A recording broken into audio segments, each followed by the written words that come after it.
금리가 오르면 소비가 줄어드는 이유는 무엇일까요? 금리가 오르면 단순히 은행 이자가 조금 비싸지는 것으로 끝나지 않습니다. 가계가 돈을 쓰는 방식 자체가 달라질 수 있습니다. 경제학에서는 금리 인상이 소비를 줄이는 대표적인 경로를 몇 가지로 설명합니다.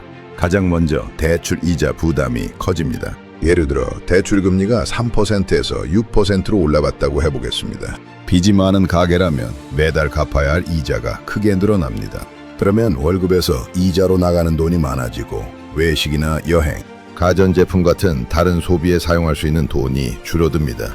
특히 주택담보대출처럼 규모가 큰 대출을 가지고 있다면 영향이 더욱 커질 수 있습니다. 한국은행의 통화정책연구에서도 금리 변화가 가계의 차입비용과 가처분 소득에 영향을 주면서 소비에 영향을 미치는 경로가 중요한 것으로 분석됩니다. 그런데 금리 상승은 대출이 없는 사람에게도 영향을 줄 수 있습니다. 두 번째 이유는 저축의 매력이 높아지기 때문입니다. 은행 예금 금리가 올라가면 굳이 지금 돈을 써버리기보다 예금이나 금융상품에 넣어 이자를 받으려는 유인이 커질 수 있습니다. 예를 들어 여유자금 1,000만 원이 있다고 해보겠습니다. 금리가 낮을 때는 그냥 여행이나 갈까? 라고 생각할 수 있습니다. 그런데 예금 금리가 상당히 높아지면 조금 더 넣어두고 이자나 받을까? 라는 생각이 들 수 있습니다. 즉, 금리가 올라가면 현재 소비보다 미래 소비를 선택하는 유인이 커질 수 있습니다.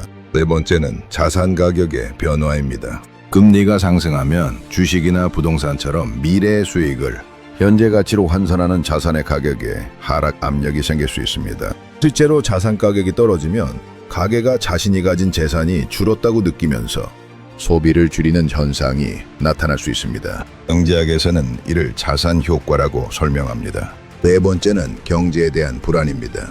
금리가 계속 올라가면 기업의 대출 비용도 커집니다.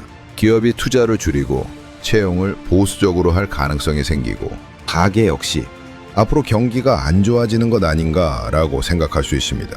이런 불확실성이 커지면 사람들은 소비를 미루고 현금을 더 보유하려는 경향을 보일 수 있습니다. 결국 금리 상승은 여러 경로를 통해 소비에 영향을 줍니다.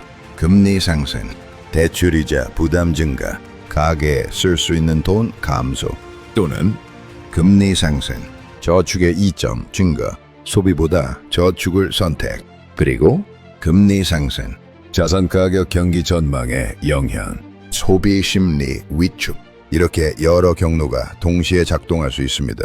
다만 금리가 오른다고 모든 사람의 소비가 똑같이 줄어드는 것은 아닙니다. 빚이 많은 가계는 이자 부담 때문에 소비를 크게 줄일 수 있지만 예금이나 채권을 많이 보유한 사람은 오히려 이자 소득이 늘어 소비 여력이 커질 수도 있습니다. 그래서 중앙은행이 금리를 올릴 때 중요한 것은 단순히 사람들이 돈을 덜 쓰게 만들자가 아닙니다. 경제 전체의 지출을 적절한 수준으로 조절해 물가 상승 압력을 낮추려는 것입니다. 즉, 금리는 단순한 숫자가 아니라 지금 돈을 쓸 것인지 아니면 미래를 위해 돈을 남겨둘 것인지에 영향을 주는 가격이라고 볼 수 있습니다.